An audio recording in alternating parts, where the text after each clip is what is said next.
বাতৰি ওলাইছে যে মিছন বসুন্ধৰা 3ৰ বাবে চৰকাৰৰ কঠোৰ চৰ্ত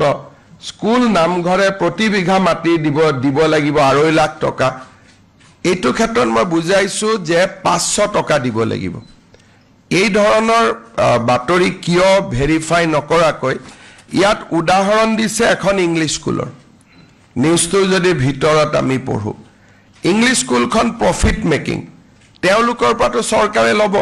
কিন্তু নামঘৰ গিৰ্জা মছজিদ বা যিমান আছে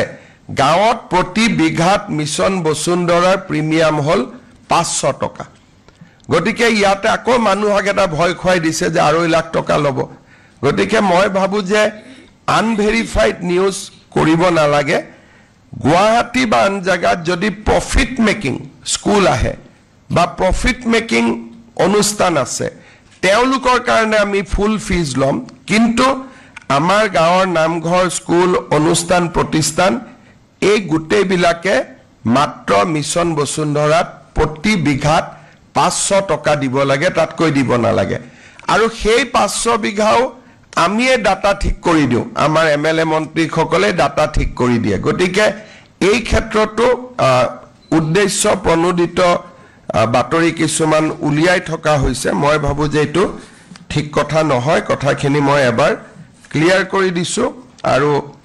মিছন বসুন্ধৰাৰ ওপৰত মই আকৌ এবাৰ কৈছো যে আমি 24280 টা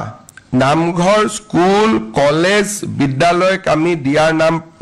অনুমোদন কৰিছো ইয়াতে আমাৰ যিমানখিনি অনুষ্ঠান আছে গাঁৱত তেওঁলোকে মাত্ৰ 500 টকা দিব লাগিব নগৰত 258 টা মাত্ৰ এনেকুৱা এলটমেন্ট আছে তেওঁলোক যদি প্ৰফিট মেকিং হয় 100% অফ জোনেল ভ্যালু দিব লাগিব আৰু যদি প্ৰফিট মেকিং নহয় তেতিয়া হলে only 30% of the zonal value দিব লাগিব তাকো দুটা ইনষ্টলমেন্টত দিব গতিকে গাঁৱৰ ক্ষেত্ৰত 500 টকা আৰু আমাৰ নগৰৰ ক্ষেত্ৰত যদি নামঘৰ হয় কিবা হয় তেতিয়া হলে নগৰৰ ক্ষেত্ৰতো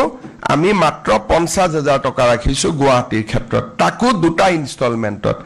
আৰু দিয়াখিনিও যাৰ 258 টা কেছ আছে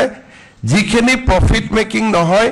তাৰো ডাটা আদি আমিয়ে ঠিক কৰি দি আছো গতিকে এই ক্ষেত্ৰতো এখন ইংলিশ স্কুলৰ উদ্ধৃতি দি নিউজটো কৰিছে আৰু স্কুলে নামঘৰে এনেকুৱা এটা বিকৃত নিউজ কৰি দিছে যে সবে 2.5 লাখ টকা দিব লাগিব 500 টকাটো 2.5 লাখ বনাই দিছে মই ভাবো যে ইলেকশন আহিছে কংগ্ৰেছে এইবোৰ কথা কৈ থাকক আমাৰ আপত্তি নাই কিন্তু বাতৰি কাকত আৰু মিডিয়া তাৰ পাৰ্টি হ'ব নালাগে গতিকে পলিটিক্সৰ লগত পলিটিক্যাল পাৰ্টিৰ ফাইট হ'ব লাগে কিন্তু পলিটিক্স আৰু মিডিয়াৰ ফাইট হ'ব নালাগে আনভেৰিফাইড নিউজ হ'ব নালাগে মোক WhatsApp এটা কৰি দিলে মই কাৰেক্ট কৰি দিলো হেতেন গতিকে এইটো ক্ষেত্ৰত মই ভাবো যে আনভেৰিফাইড নিউজ দিয়াৰ পৰা যাতে আমি অকনমান বিৰত থাকো